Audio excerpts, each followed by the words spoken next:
자, 이 시간 함께 보실 말씀은요, 디모데후서 4장입니다. 오늘 새로 오신 네 분께서는 주님의 뜻이면 우리와 함께 하기를 바라는 마음이 저는 간절합니다. 이러한 교회가 없다는 것을, 이 세상에는 찾아보기 어렵다는 것을 여러분이 잘 인지하시고 함께 이 예배에 참석하면 좋겠습니다. 디모데후서 4장 9절에서 22절입니다. 오전 성경 공부의 연장선상이라고 여러분 보시면 되겠습니다. 자, 4장 9절에서요, 너는 내게로 속히 오도록 힘쓰라. 데마는 이 현세상을 사랑하여 나를 버리고 데살로니가로 갔고, 크레스케는 갈라디아로, 디도는 달마티로 갔으며, 누가만 나와 함께 있느니라. 마가를 데리고 오라. 그는 내 사역에 필요한 사람이니라. 나는 투기고를 에베소에 보냈느니라. 내가 올 때 내가 트로아에 있는 카포의 집에 두고 온 외투를 가져오라. 또 책들을 가져오되 특히 양피지로 된 것을 가져오라. 구리 제공자 알렉산더가 내게 많은 해를 끼쳤으니 주께서 그의 행위대로 그에게 갚으시리라. 너도 그를 경계하라. 그가 우리의 말에 심히 대항하였느니라. 내가 처음 변호할 때는 나와 함께한 사람이 아무도 없었으며 모든 사람이 나를 버렸느니라. 그러나 그것이 그들의 탓으로 돌아가지 않기를 바라노라. 그러나 주께서 내 곁에 서서 내게 힘을 주신 것은 나를 통하여 복음 전파가 온전히 수행되어 모든 이방인들로 그것을 들을 수 있게 하려 하심이며 또 내가 사자의 입에서 구출되었느니라. 주께서는 나를 모든 악한 일에서 구해내시고 그의 하늘나라에 이르기까지 나를 보호하시리니 영광이 그분께 영원 무궁토록 있기를 원하노라. 아멘. 프리스카와 아킬라 그리고 오네시포르의 집에 문안하라. 에라스토는 고린도에 머물러 있고 트로피모는 몸이 아파서 밀레토에 남겨두니라. 겨울이 되기 전에 오도록 힘쓰라. 유블로와 푸데와 리노와 클라우디아와 모든 형제가 너에게 문안하니라. 주 예수 그리스도께서 내 영과 함께 계시고 은혜가 너희와 함께 있을지어다. 아멘. 자, 말씀을 위해 다 같이 기도하시겠습니다. 고마우신 아버지 하나님, 아름다운 예배를 드릴 수 있어서 감사드립니다. 예배를 드릴 수 있는 특권을 향해 주셔서 감사드립니다. 오늘 새롭게 보내주신 새로운 방문객들을 위해서 감사드립니다. 주님의 뜻이면 우리와 지속적으로 같은 영, 같은 믿음 안에서 행보를 같이 할 수 있도록 도와주시길 간구드립니다. 이 시간 주님께서 준비케 하신 이 말씀을 선포할 때 제 안에 성령으로 충만히 거해주시고 우리 성도들 안에도 성령으로 충만히 거해주셔서 이 말씀이 효과적으로 역사할 수 있도록 인도해 주시길 간구드립니다. 이 말씀이 선포될 때 오직 주님만이 드높아지고 주님의 이름만이 드높아지는 소중한 시간 될 수 있도록 인도해 주십시오. 이 말씀을 통해서 우리의 마음과 생각을 변화시켜 주셔서 우리가 남은 생애를 어떻게 설계하고 어떻게 살아야 되는 것인지 다시 한번 우리에게 일깨워 주시고 또 그런 삶을 실제로 살 수 있도록 도와주십시오. 주 예수 그리스도 이름으로 기도했습니다. 아멘. 이 사도 바울의 마지막 부탁이라는 제목으로 설교하겠습니다. 어느덧 2025년도 시간의 고속열차를 타고 빠르게 달려와서 겨울의 문턱을 훌쩍 뛰어넘어 마지막 15일을 남기게 되었습니다. 어떤 칼럼니스트가 겨울에 관한 자기의 짤막한 생각을 다음과 같이 글로 남겼습니다. 겨울은 나뭇가지를 거쳐서 온다. 겨울은 산을 멀리 보이게 한다. 겨울은 바람을 몰고 온다. 겨울바람은 농촌을 잠시 정적의 시간 안에 머물게 한다. 겨울은 어릴 적 팽이를 돌리던 시절을 떠올리게 한다. 겨울은 엷은 서리를 내리게 한다. 그리고 겨울은 우리의 살아가는 인생을 논하게 한다. 계절의 마지막이니 앞서 지내온 세월을 잠시 되돌아볼 여유를 가질 수 있다. 차가운 날씨가 많아지는 탓에 바깥 활동이 줄어들고 움직임이 둔해지니 사색의 기회도 많아질 수 있을 것이다. 인생이 즐겁다는 생각도 하겠지만 인생의 무상함이 느껴지기도 할 것이다. 한 해를 바쁘게 지내온 자신의 시간을 돌아보고 인생 설계를 다시 해보는 것도 겨울 덕분이다. 이처럼 겨울은 우리의 인생을 돌아보게 합니다. 왜냐하면 우리의 인생에도 겨울이 있기 때문에 그렇습니다. 인생의 겨울은 반드시 찾아오는 것이죠. 하루의 시작을 알리는 아침이 밝아오면 반드시 하루를 마감해야 할 어두운 밤이 찾아오듯이 꽃이 피고 새들이 노래하는 봄이 시작되면 한여름의 울창한 숲을 지나 떨어지는 낙엽을 타고 가을의 문턱을 넘어 쌀쌀한 겨울을 맞이하듯이 우리네 인생도 가을 문턱을 넘고 나면 곧바로 겨울이 찾아오는 것입니다. 매서운 칼바람을 몰고 오는 춥고 황량하고 외롭고 쓸쓸한 겨울이 싫다고 해서 겨울이 그 사람을 피해가는 것은 아닙니다. 아직 인생의 겨울을 맞이할 준비가 되어 있지 않다고 해서 겨울이 와야 할 시기가 갑자기 멈추거나 늦춰지지도 않습니다. 인생의 겨울은 반드시 오게 되어 있는 것이죠. 오늘 본문의 사도 바울은 인생의 겨울 끝자락에 서 있습니다. 서슬퍼런 단두대 위에 제물로 드려질 시간을 당당하게 기다리면서 2미터도 채 되지 않는 높이에 한 평조차 되지 않는 좁디 좁은 공간에서 1년 내내 어둡고 습한 지하 감옥 차가운 맨바닥에 맨발로 서 있는 것입니다. 언젠간 바울은 이렇게 고백했죠. 내게 사는 것이 그리스도니 죽는 것도 유익함이라. 자, 이러한 고백을 통해서 한시라도 빨리 이 땅을 떠나서 셋째 하늘 낙원에 계신 예수 그리스도와 함께 있고 싶은 소망을 언제나 간절하게 표명했던 것입니다. 순교를 앞둔 지금도 그러한 믿음과 소망에는 변함이 없었을 것이기에 언제라도 바울은 죽을 준비가 되어 있었습니다. 그의 마음은 주님이 계시는 저 셋째 하늘을 향해 항상 열려 있었기 때문에 그런 거예요. 바울의 혼에 닿은 저 영원의 장소인 셋째 하늘에 너무나 확고하게 깊이 박혀 있어서 그 누구도 이 강렬한 소망을 끊어낼 수 없었습니다. 오늘 본문 18절에서 바울이 무엇이라고 고백하는지 다시 한번 보십시오. 18절에서요. 주께서는 나를 모든 악한 일에서 구해내시고 그의 하늘나라에 이르기까지 나를 보호하시리니 영광이 그분께 영원 뭉터 있기를 원하노라. 아멘. 자, 이렇듯 구원받은 그리스도인이 인생에서 맞게 될 겨울은 마냥 외롭거나 쓸쓸하진 않습니다. 왜냐하면 이 겨울의 문턱을 넘기 위해 이 땅에서는 잠시 우리의 눈을 감아야 되겠지만 우리의 구주이신 예수님께서 계시는 저 하늘의 도성에 도달하실 때는 영광스러운 찬란한 빛 가운데서 그 감긴 눈을 다시 뜰 것이기 때문에 그렇습니다. 바울은 고린도후서 5장 8절에서 이렇게 고백했습니다. 우리가 자신에 차 있으니 정녕 몸에서 떠나 주와 함께 있는 것을 오히려 더 원하노라. 이것이 바로 우리의 간절한 마음이요 우리의 자신감입니다. 우리가 인생의 겨울을 맞을 때 이렇게 자신의 차 있을 수 있는 이유가 무엇이겠습니까? 우리 안에 내주하시는 성령께서 우리의 구원을 위한 확실한 보증이 되기 때문에 그렇습니다. 또한 우리가 자신의 차 있을 수 있는 이유는 우리가 보이는 것들이 아니라 보이지 않는 영원한 것들을 믿음으로 바라보는 사람들이기 때문에 그렇습니다.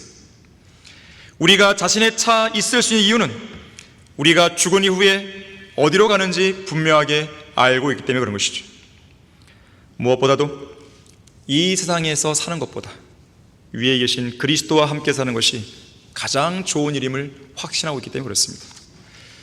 항상 자신의 차 있던 바울은 죽음을 앞둔 지금도 여전히 자신의 차 있는 모습으로 그가 가장 아끼고 사랑했던 영적 아들이자 신실한 동역자요 젊은 사역자인 디모데에게 마지막 유언이 담긴 마지막 서신을 쓰고 있는 것이죠.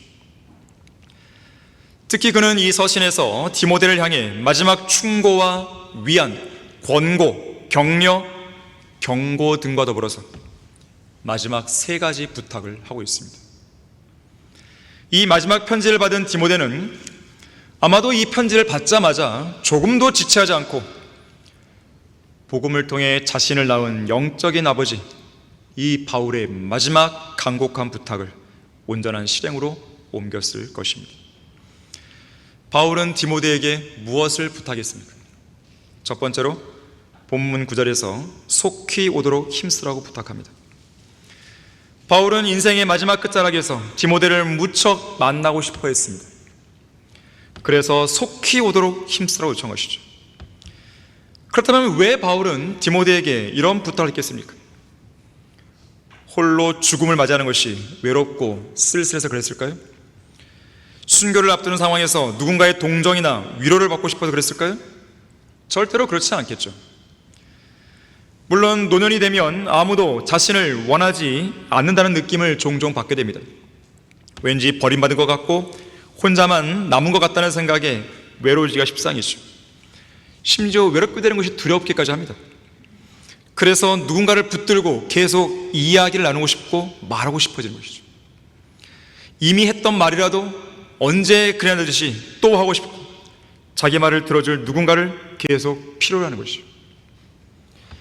시편 71편 9절에서는 늙은 때에 나를 버리지 마시고 내 기력이 쇠할 때에 나를 내버리지 마소서라고 말씀합니다.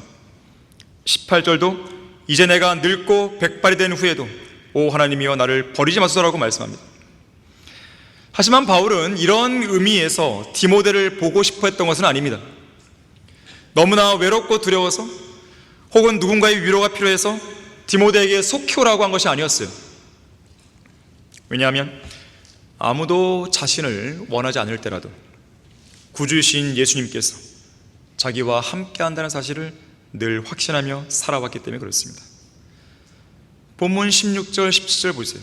바울의 확신이에요. 내가 처음 변호할 때에는 나와 함께한 사람이 아무도 없었으며 모든 사람이 나를 버렸느니라.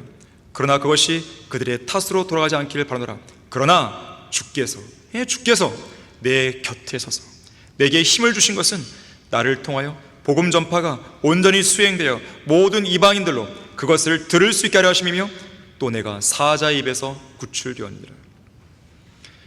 주님은 우리가 예수 그리스도의 피로 구속받은 이래로 단 한 번도 자비와 은혜를 거둬가신 적이 없습니다. 그분의 자녀들을 고난 가운데 사생아처럼 내버려 둔 적이 없으십니다. 그러한 주님께서 우리가 죽음을 앞두고 있다 해서 나 몰라라 하시면서 내버려 두시겠습니까? 우리가 믿는 하나님은 지금 어디에 계신다고 생각하십니까? 400억 광년 이상 떨어진 저 셋째 하늘의 보좌에만 계시는 것입니까? 고해의 바다인 우리네 인생을 우리 스스로 헤쳐나가려 하시면서 주님은 뒷짐만 지고 계신 것입니까? 절대로 그렇지가 않습니다. 우리의 창조주요 구속주시며 위로자이신 하나님은 거듭난 성도들인 우리 마음속에 들어와 계신 것이죠. 주님은 단 한순간도 우리에게서 눈을 떼신 적이 없어요. 그러한 위로자가 여러분 안에 그리고 여러분 곁에 서 계신다는 것을 믿어야 됩니다. 정녕 내가 죽음의 그림자의 골짜기를 지날지라도 악을 두려워하지 않으리니 이는 주께서 나와 함께 계시며 주의 막대기와 주의 지팡이가 나를 위로하십니다. 자, 이 말씀은 어디 먼 나라 이야기가 아닙니다. 바로 여러분을 위한 이야기예요. 너의 신뢰가 주께 있게 하려고 오늘 내가 너에게 이것을 알게 하였으니 바로 너에게라. 이 말씀을 우리에게 직접적으로 들려주시는 것이죠. 자, 이러한 사실을 그 누구보다도 잘 알고 있었던 바울은 죽음을 앞두고 절대 외롭지 않았습니다. 쓸쓸하지 않았습니다. 다만 죽음을 앞두고 디모데와 함께 있고 싶어 했던 것은 디모데가 바울이 사랑하는 사람 중 하나였기 때문에 그런 것이죠. 사랑하는 사람과 인생의 마지막을 함께하고 싶은 것은 지극히 당연한 마음입니다. 바울이 그 누구보다도 디모데를 아끼고 사랑한 데는 그만한 이유가 있었습니다. 우선 디모데는 바울이 복음을 통해 산고를 치러서 나왔을 만큼 그의 사랑하는 영적인 아들이었어요. 많은 여러 지체들이 소중한 사람들이지만 내가 특별히 구령에서 낳은 사람들이라면 더 소중할 거 아니겠어요? 여러 지체들이 소중하지만 내가 이 교회로 인도한 그 지체들 더 소중할 거 아니겠어요? 여러 사람 소중하지만 내가 말씀을 통해 직접 가르쳐주고 양육해주고 뭔가 질문을 했을 때 내가 답해주고 자, 그런 성도 더 귀할 거 아니겠어요? 바울도 그랬을 것입니다. 또한 디모데는 바울의 동역자로서 주님 안에서 매우 신실하게 섬길 일꾼이었어요. 특히 디모데는 바울이 가르친 대로 사역했고 권면했습니다. 가르친 대로. 이것은 매우 중요한 사실이에요. 지역교회가 지역교회를 낳아요. 그런데 지역교회가 낳은 그 지역교회가 가르친 대로 안 하게 되면 결국 그 지역교회는 마귀의 수중에 들어가는 거예요. 지금까지 우리가 성경 들리는 교회를 여러 군데 세웠지만 지금까지 건재한 교회도 있지만 쓰러진 교회도 있단 말이에요. 어떤 경우에는 이 목자가 쓰러져 버리고 어떤 경우에는 성도들이 실족하고 어떤 경우는 아예 교회가 통째로 마귀에서 떨어지는 것이죠. 다 왜 그런 것인가? 저는 너무나 궁금했어요. 왜 그런 것인가? 제가 얻은 결론은 하나였어요. 똑같이 안 하는 거예요. 가르침을 반대로 안 하는 거예요. 배운 대로 안 하는 거예요. 여기서 본 그대로 안 하는 거예요. 그냥 자기 멋대로 하다가 결국 일이 꼬여버리는 것이죠. 여기서 배운 대로 주님께 철저히 기도하고 주님만을 신뢰하는 가운데 해야 되는 것이죠. 성경대로 배운 대로 그대로 가르치고 그대로 교회를 운영하고 성도들을 상담해주고 신방도 하고 열심히 주님 섬기고 그래야 되는 것이거든요. 그렇게 안 해버리는 거예요. 하지만 디모데는 바울이 가르친 대로 했어요. 소중한 일꾼이죠. 특히나 바울처럼 하나님의 일에 헌신적이었습니다. 빌립보서 2장 21절과 22절에서는 바울이 디모데에 관해 이렇게 추천합니다. 모두 자기 자신의 일만을 구하고 그리스도 예수의 일은 구하지 아니하느니라. 그러나 너희는 디모데의 증거를 안 하니 마치 아들이 아버지와 함께 섬긴 것처럼 그가 복음 안에서 나와 함께 섬겼느니라. 이 배교한 교회 시대에 디모데 같은 동역자를 찾아보기가 쉽지 않은 거예요. 또한 바울은 디모데뿐 아니라 마가도 보고 싶어 했습니다. 그래서 마가를 데려오라고 디모데에게 부탁합니다. 비록 처음에는 마가가 제1차 선교여행 도중에 향수병에 걸려서 예루살렘을 돌아갔죠. 좋은 간증을 남기지 못했습니다.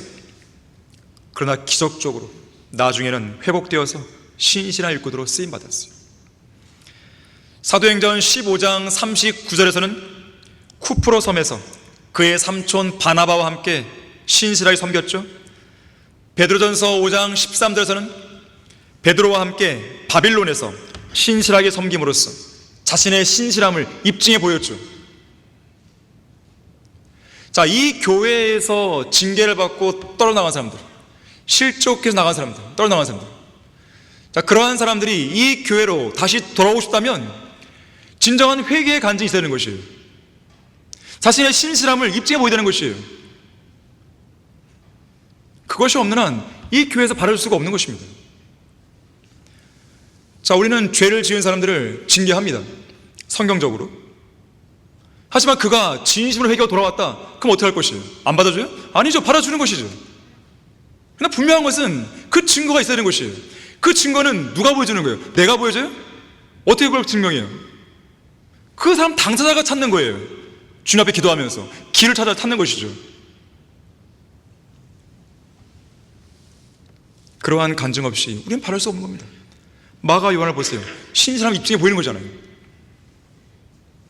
심지어 바울이 로마 감옥에 처음 갇혔을 때 직접 바울을 찾아가 돕기도 합니다. 바울은 그러한 마가를 동역자로 다시 받아들인 것이죠. 골로새 교회에 추천하기도 하는 것이죠. 그리고 지금 디모데 후서를 쓰고 있는 상황에서 마가가 그의 사역에 필요한 사람이라고 말합니다. 필요한 사람이라고. 다시 말하자면 신실함을 회복한, 간증을 회복한 마가는 첫 번째로 바나바의 사역에 필요한 사람이었고, 베드로의 사역에 필요한 동역자였고, 그리고 바울에게도 필요한 동역자된 것이죠. 결국 그 마가 요한은 마가복음을 기록하기까지 합니다. 여러분은 어떻습니까? 여러분은 하나님의 사역에 필요한 동역자입니까? 아니면 하나님의 사역에 부담만 안겨주는 동역자입니까? 아니면 양무리를 돌보는 목자에게 근심과 염려만 끼치는 문제아인 것입니까? 또한 바울은 지금 감옥에서 누가와 함께 있죠. 디모데를 오라 그랬고, 올 때 마가를 데려오라 그랬고, 현재 감옥에는 누가가 있는 거예요. 골로새서 4장 14절에서 바울은 누가를 가리켜 사랑하는 의사 누가라고 그랬습니다. 사랑하는 의사 누가.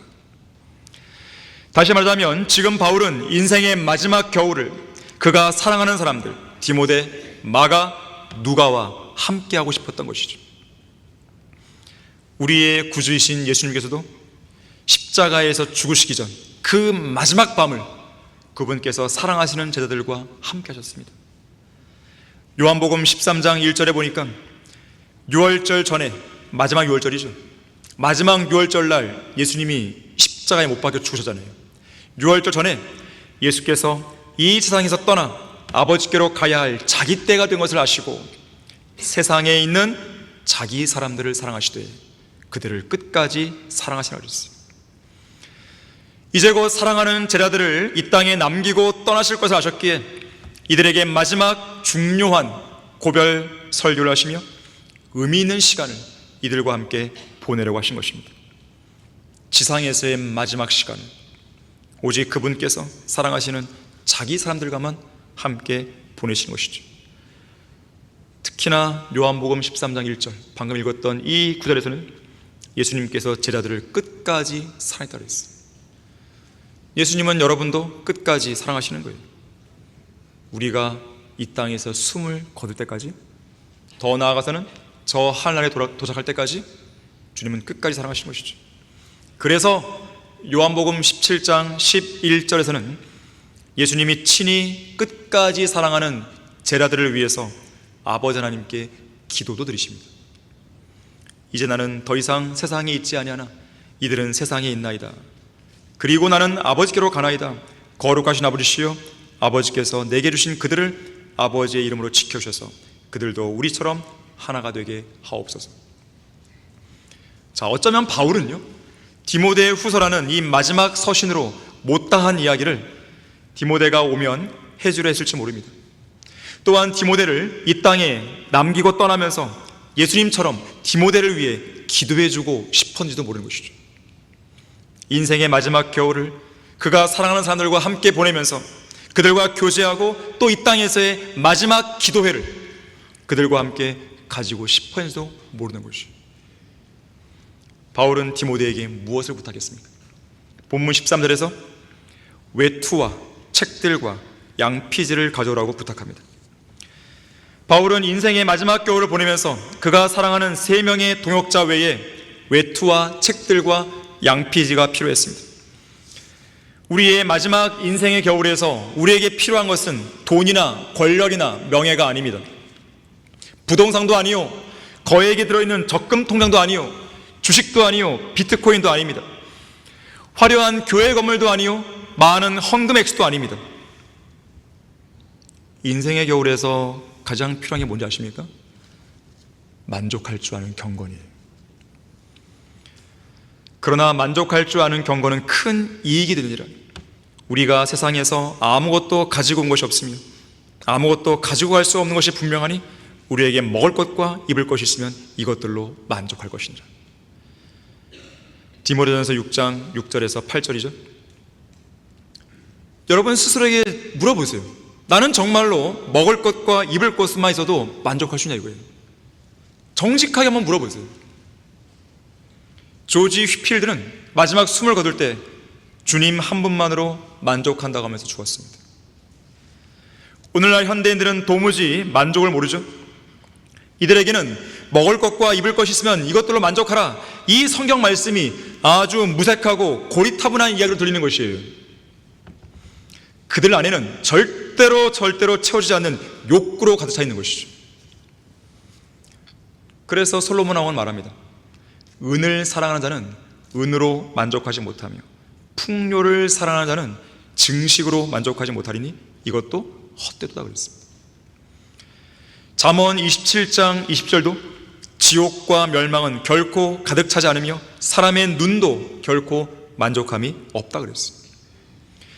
이 세상에서 인간의 탐욕스러운 눈과 탐욕스러운 마음을 채울 수 있는 것은 아무것도 없습니다. 그러나 어떤 처지에서도 만족하는 법을 배운 바울은 마지막 죽음의 문턱에서 만족할 줄 아는 경건을 실천하고 있습니다.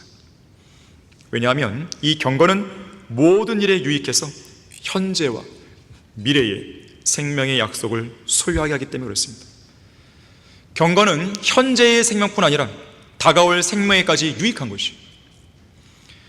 그래서 경건은 현 생애에서 직면하는 여러 가지 문제들로부터 우리를 지켜주는 힘이 됩니다. 때로는 시험에서 승리하게 해주죠. 때로는 기도가 응답되는 조건을 형성시켜주죠.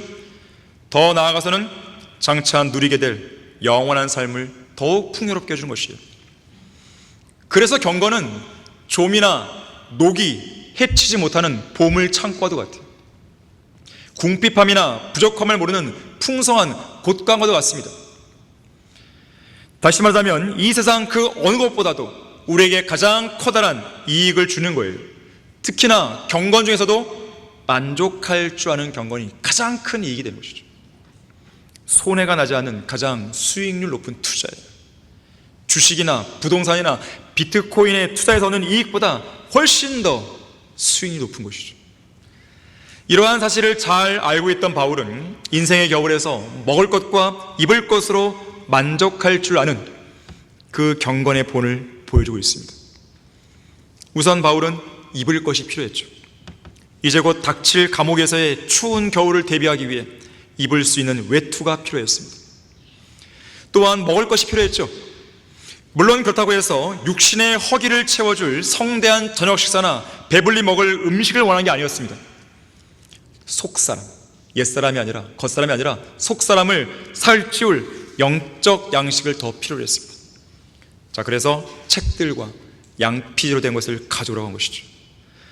여기서 양피지로 된 것은 두루마리로 된 구약 성경을 말합니다.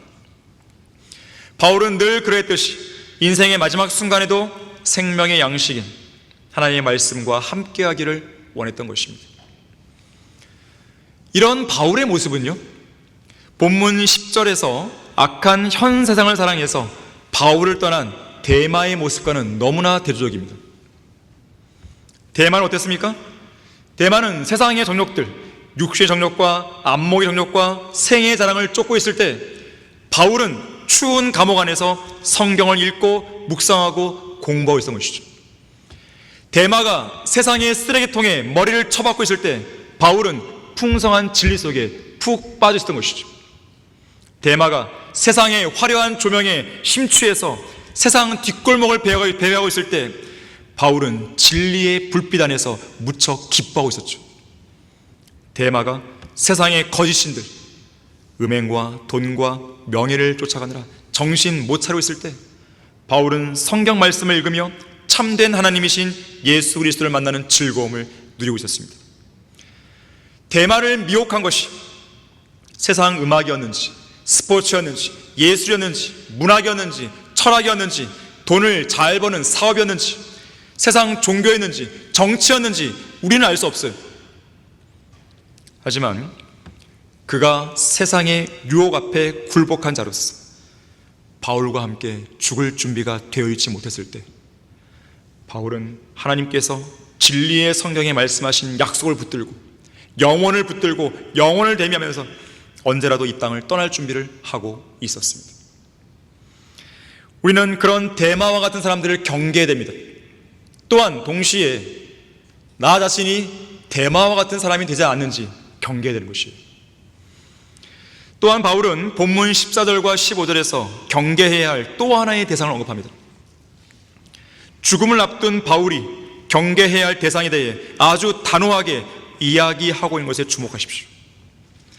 지금 나이가 많이 든 바울이 나약해 빠진 감성으로 어떤 인간적인 섭섭함 때문에 구리세공자 알렉산더를 몰아붙이고 있는 게 아닙니다. 흐려진 영적 분별력 때문에 알렉산더를 무작정 경계하라고 경고하는 것도 아닙니다. 알렉산더는 바울에게 또 바울의 사역에 너무나 많은 해를 끼친 인물이죠. 그는 성경대로 믿고 신앙하는 바울과 디모데의 말에 대해서 심하게 대항한 인물입니다. 하나님은 반드시 그의 행위대로 갚으시는 것이죠. 다윗 왕도 죽음을 앞두고 마지막 죽음의 문턱에서 인생의 겨울을 맞았을 때 그의 아들 솔로몬에게 권면하죠. 평화 속에서 전쟁의 피를 흘린 요압 장군과 관련해서 또 압살롬의 반역으로 피난 가던 날 자신을 심하게 저주했던 시므이와 관련해서 요압과 시므이 그들의 잘못된 행위에 대해 마땅한 조치를 취하라고 권면합니다. 그들의 백발된 머리가 평안히 음부에 내려가지 못하게 하라고 지시했던 것이죠. 인생의 겨울을 맞은 바울의 권면과 다윗의 권면을 받들어서 우리 역시 성경대로 믿는 교회의 사역에 위해를 가한 사람들을 경계해야 됩니다. 하나님의 사역에 많은 해를 끼치고 믿음이 연약한 성도들을 실족시킨 자들을 경계해야 되는 것이죠. 특히나 이성호 목사님이 주님 곁으로 가신 이후에 지난 4년 사이에 하나님의 교회와 이 소중한 사역에 많은 해를 끼친 자들에 대해서 철저히 바울의 권면을 따라야 되는 것이죠. 지난 2000년간의 교회의 역사 속에서 하나님의 사람들에게 해를 끼친 사람들을 하나님은 가만두지 않았습니다. 복수는 우리가 하는 게 아니에요. 하나님이 하시는 거죠. 하나님께서 위탁하신 사역을 망치고 있는 사람들을 가만두지 않으셨어요. 하나님께서는 반드시 그들의 행위대로 갚으신 것입니다. 이와 관련해서 시편 28편 4절에서는 그들의 행실을 따라, 그들의 악한 행사를 따라 그들에게 갚으소서, 그들의 손이 행한 대로 갚으사 그들이 마땅히 받아야 할 것으로 그들에게 보응하소서라고 말씀합니다. 또 시편 94편 23절에서는 그가 그들의 죄악을 그들에게로 돌리실 것이요 그들의 사악함 속에서 그들을 끊으시리니 정녕 주 우리 하나님께서 그들을 끊으시리로다고 말씀합니다. 하나님께서는 하나님의 사역에 관한 한 해를 끼친 자들에게 그렇게 관대하지 않으십니다. 관대해 보이는 이유는 그들에게 마지막 기회를 주시는 거예요. 돌아올 수 있는 기회, 회개할 수 있는 기회, 그들의 악행을 멈출 수 있는 기회를 주시는 거예요. 하지만 그러한 하나님의 오래 참으심이 끝나는 그 길에서는요, 그 끝에서는요, 자비 없는 하나님의 심판이 주어지는 것입니다. 무서운 것이에요.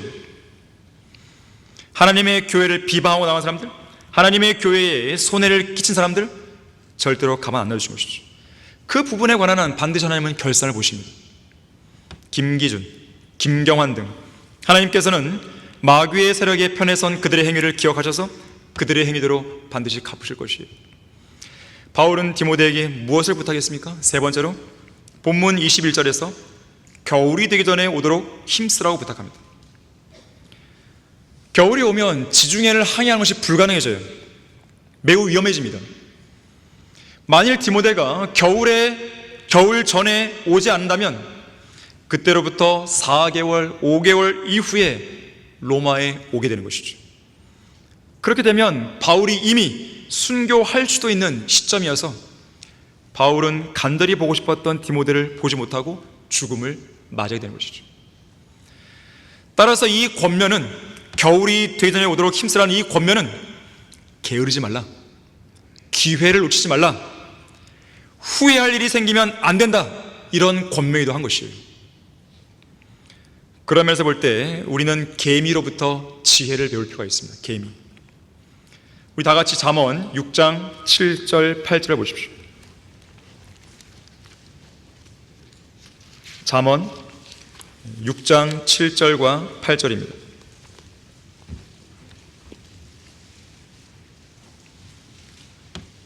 6절부터 보시면 너 게으른 자여 계미에게로 가서 그 길들을 살펴보고 지혜롭게 되라.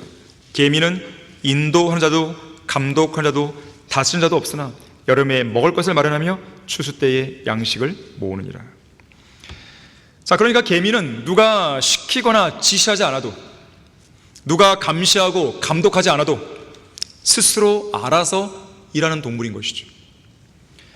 각자 자기가 맡은 일에 대해서, 그것이 개미 굴을 짓고 보수하는 일이든, 먹이를 찾는 일이든, 먹이를 운반하고 저장하는 일이든, 적들의 공격을 방어하는 일이든, 알을 낳는 일이든, 개미의 유충을 돌보는 일이든, 자기가 가진 능력에 따라 자기가 맡은 그 책임 구역을 아무런 차질 없이 아주 조화롭고 부지런하게 일을 수행하며 지키는 것이죠. 특히나 추수 때 양식을 모으는 일에 있어서 아무런 문제가 없도록 여름철에 먹을 것을 마련하는 일에 관한 한 절대 게으름을 피우지 않는 거예요. 다시 말하자면 마땅히 해야 할 어떤 일이 있을 때 그 일을 해야만 하는 바로 그 시기에 반드시 그 일을 끝내려고 개미들은 부지런히 움직이는 거예요. 누가 그러한 지혜를 주셨겠습니까? 하나님이 주시는 것이죠. 자, 인간들에게도 그러한 지혜를 주시지만 그러한 지혜를 인간들은 거부해버리는 것이죠. 개미는 일을 해야 할 시기를 절대 놓치는 법이 없습니다. 양식을 모으지 못해서 개미 집단 전체가 생존을 위협받는 일은 절대로 발생하지 않습니다. 게으름은 개미들에게 있어서는 최대의 적이에요. 자기들의 생존을 위협하는 최대의 적인 것입니다. 한 번은 마귀들이 모여서 어떻게 해야 그리스도인들을 손쉽게 실족시킬 수 있는가에 대해 회의를 열었습니다. 한 마귀가 이렇게 제안합니다. 그것은 간단합니다. 그들을 전부 죽이면 됩니다. 그러자 반대 의견이 나왔어요. 과거에 그리스도인들을 많이 죽여봤잖아요. 그러나 오히려 그 순교의 피로 그리스도인의 수는 수천, 수만으로 늘어났습니다. 그렇다면 죽이지는 말고 감옥에 가두기만 합시다. 감옥에 있으면 복음을 못 전할 거 아니겠습니까? 그러자 이런 반대가 또 나온 것이죠. 그리스도인들은요, 감옥 안에서도 기도해요. 또 찬송하죠. 그건 역시 쓸데없어요. 바로 그때 아주 간교한 마귀 하나가 꾀를 하나 냈습니다. 그러지 말고 그들이 예수님을 잘 믿고 마음껏 성경도 읽고 기도도 하고 구령도 할 수 있도록 그리스도인들에게 자유를 줍시다. 다만 그들의 마음속에 오늘은 이런저런 일 때문에 힘들고 불편하니까 내일부터 하자는 이 게으른 마음 하나를 심어줍시다. 이를테면 이런 거죠. 내일부터 성경을 읽어야지. 내일부터 규칙적으로 기도해야겠어. 내일부터 꼭 구령하러 나갈 거야. 결코 지금 당장 그 일을 실천해야겠다고 결심을 못하는 거예요. 그 대신에 어떤 나쁜 습관이나 죄에 대해서는 지금 당장 그만두지 못하고 마치 이집트의 파라오가 그랬던 것처럼 그 냄새나는 개구리와 함께 하룻밤을 더 지내고 싶어하는 거예요. 내일부터 그만두겠다. 내일부터 그만두겠다. 오늘까지만 하자. 이러는 것이죠. 이것이 바로 게으른 사람들의 전형적인 모습입니다. 옛날에 어떤 새가 살았어요. 새. 이 새의 별명은 날만새면이에요. 날만새면. 이상한 별명이 분되는 이유가 있었습니다. 겨울이 다가온 어느 날 따뜻한 낮에 마음껏 먹고 놀던 새의 가족은 밤이 되면 추워서 견딜 수 없었습니다. 어린 아기 새는요, 아빠 새에게 말합니다. 아빠, 우리도 다른 집처럼 집을 지어주세요. 밤이면 따뜻하게 지낼 수 있도록 말이에요. 그러자 아빠 새는 이렇게 대답합니다. 그래, 내일 날만 새면 집을 지으마. 그리고 그들은 추운 밤을 오들오들 떨면서 지냈습니다. 그런데 정작 날이 새자 아빠 새는 집을 짓기가 귀찮아졌습니다. 어제 하룻밤도 무사히 지냈는데 오늘 밤도 못 찾겠어? 우선 오늘 하루도 편하게, 즐겁게, 재미있게, 멋지게 지내자. 그래서 아빠 새는 새끼 새와 재미있게 하루를 보냅니다. 그러다 초조해진 아기 새가 말하죠. 아빠, 이제 오후가 되었어요. 집을 지어야죠. 아니야, 괜찮아. 해질녘에 지어도 늦지 않아. 그리고 해질 무렵이 되었을 때 아빠 새는 오늘 밤은 대충 또 보내고 내일 날만 새면 집을 짓자고 했습니다. 밤이 되었습니다. 또다시 그들은 떨면서 날만 새면 집을 짓겠다고 맹세합니다. 그러다 그들은 날만 새면 또 귀찮아져서요, 집 짓는 일을 계속 내일로 미루고 또 하루 종일 놀았어요. 그러다가 밤이 되면 날만 새면 하고 말만 할 뿐 날이 새도 집을 짓지 않았습니다. 결국 어느 날 갑자기 강한 추위가 닥쳤습니다. 그들은 결국 얼어 죽고 말았습니다. 그래서 지금은 날만 새면이란 이 별명을 가진 새를 찾아볼 수 없게 됐더래요. 이처럼 오늘이나 지금 당장이 아닌 내일만 부르짖는 게으른 성도는 절대로 신뢰할 수 없는 사람입니다. 내일이 되면 또 그 다음날을 이야기하면서 그날에 해야 할 일을 또 미루는 것이죠. 그래서 게으름이라는 이 치명적인 병에 걸린 성도를 하나님께서 사용하지 않으시는 거예요. 신뢰할 수 없으니까요. 믿고 맡길 수가 없으니까요.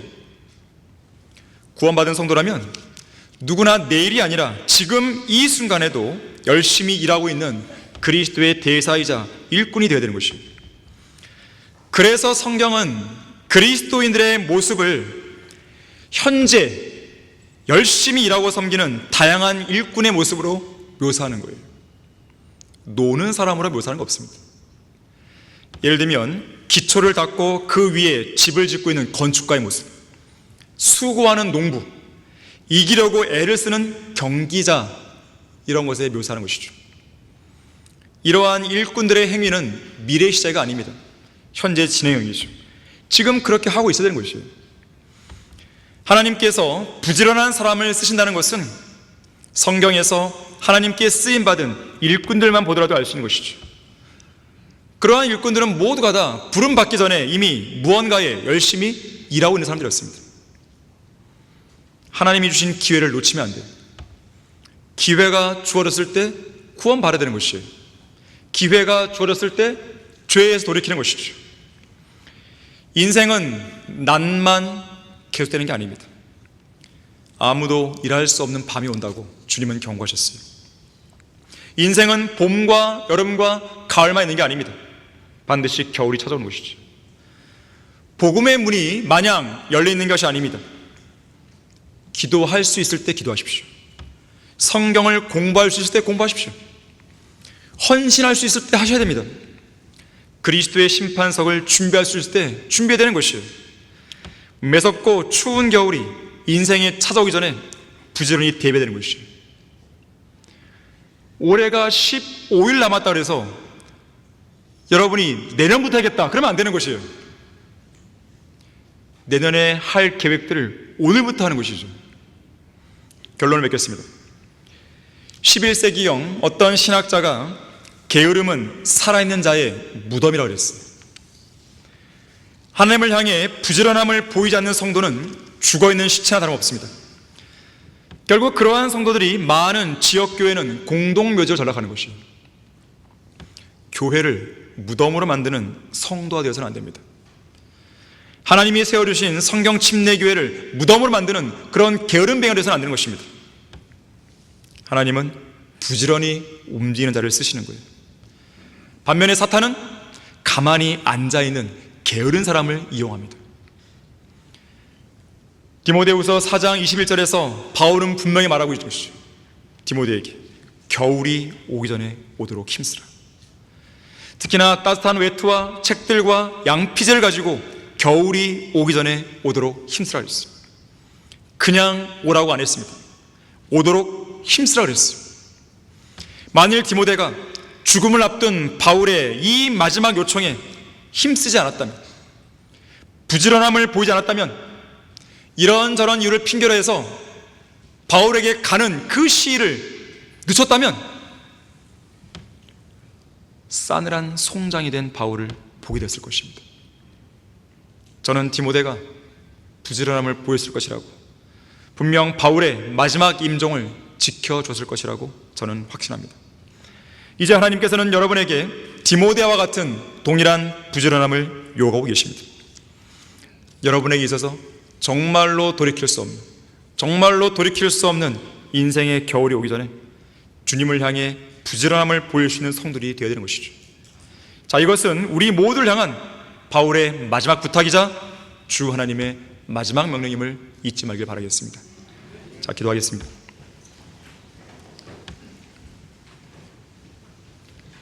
혹시 이 자리에 여러분 눈을 감으십시오. 아직 구원받지 못한 사람이 있습니까? 그리스도의 심판석을 준비한다는 것은 구원받은 그리스도인에게 해당되는 것이에요. 구원받지 않았다면 그런 것을 준비가 의미가 없는 것이죠. 혹시 이 자리에 앉아있는 분들 중에서 나는 구원받지 않았습니다, 나는 내 인생을 돌아볼 때 예수 그리스도를 실제로 믿고 영접한 적이 없습니다, 그냥 막연하게 주님을 안 것 같습니다, 막연하게 예수 믿은 것 같습니다. 혹시 그런 사람이 있습니까? 어쩌면 지금이 여러분이 구원받을 수 있는, 바로 그 사람이 구원받을 수 있는 마지막 기회일지 몰라요. 우리는 내일을 장담할 수 없어요. 1분 뒤를 장담할 수 없어요. 구원받는 건 어렵지 않습니다. 쉬워요. 주님은 예수 그리스도의 피를 통해서 구원을 완성했기 때문에 우리가 구원받는 것을 쉽게 하신 거예요. 먼저 자기가 죄인임을 깨달아야 됩니다. 우리 모두 죄인입니다. 모든 사람이 죄를 졌어요. 죄인이 아닌 사람 없는 거예요. 그 죄인은 죽으면 지옥 가는 거예요. 지옥 가서는 안 됩니다. 지옥은 마귀를 보내게 만든 것이죠. 여러분이 가서는 안 되는 거예요. 자, 그래서 여러분들은 내가 지금 죽으면 지옥 갈 수밖에 없는 죄인임을 주님 앞에서 정직하게 인정하는 거예요. 시인하는 것이에요. 주님, 저는 죄인입니다.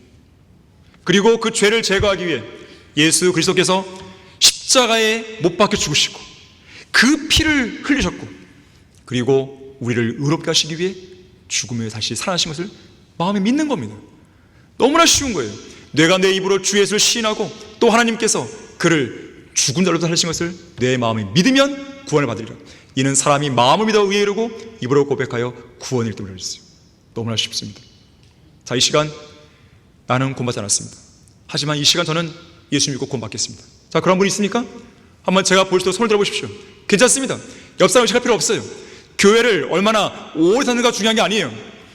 옆에 사람이 여러분을 구원할 수 없습니다. 주님 앞에 여러분은 정직하게 서 있는 거예요. 지금 양심으로 서 있는 것입니다. 구원받기 원하는 사람 있습니까? 그런 분 있다면 손을 들어보십시오. 혹시 자리에 구원받지 못했는데 나는 지금 이 시간 구원받고 싶습니다. 자, 그렇다면 이 시간 예수를 믿는 마음으로 저를 따라서 기도하십시오. 그럼 구원받을 수 있습니다. 저를 따라서 진지하게 믿는 말 하십시오. 기도하겠습니다. 하나님, 저는 죄인입니다. 지금 죽으면 지옥에 갈 수밖에 없는 더러운 죄인입니다. 그러나 예수 그리스도께서 저의 죄를 제거하기 위해 십자가에서 피를 흘려 죽으시고 다시 살아나셨음을 제 마음속에 진실로 믿겠습니다. 제 안에 들어오셔서 저를 구원해 주십시오. 구원해 주셔서 감사합니다. 예수 그리스도 이름으로 기도합니다. 아멘. 자, 기도하겠습니다. 고마우신 아버지 하나님, 하나님의 말씀을 통해 다시 한번 우리의 마음을 휘저어 주시고 우리의 인생의 겨울을 잘 대비할 수 있는 그 마음의 준비를 할 수 있게 해주셔서 감사드립니다. 오늘 성도들이 주님 앞에 나와서 무언가를 결단하고 헌신할 때, 혹은 자신의 죄들을 자백할 때 주님께서 그 기도를 들으시고 경청해 주시고 응답해 주십시오. 그 기도를 소중하게 받아주실 간구드립니다. 오늘을 계기로 해서 과거의 실패는 더 이상 하지 않고 새로운 도약을 이룰 수 있도록 인도해 주십시오. 주 예수 그리스도 이름으로 기도했습니다. 아멘.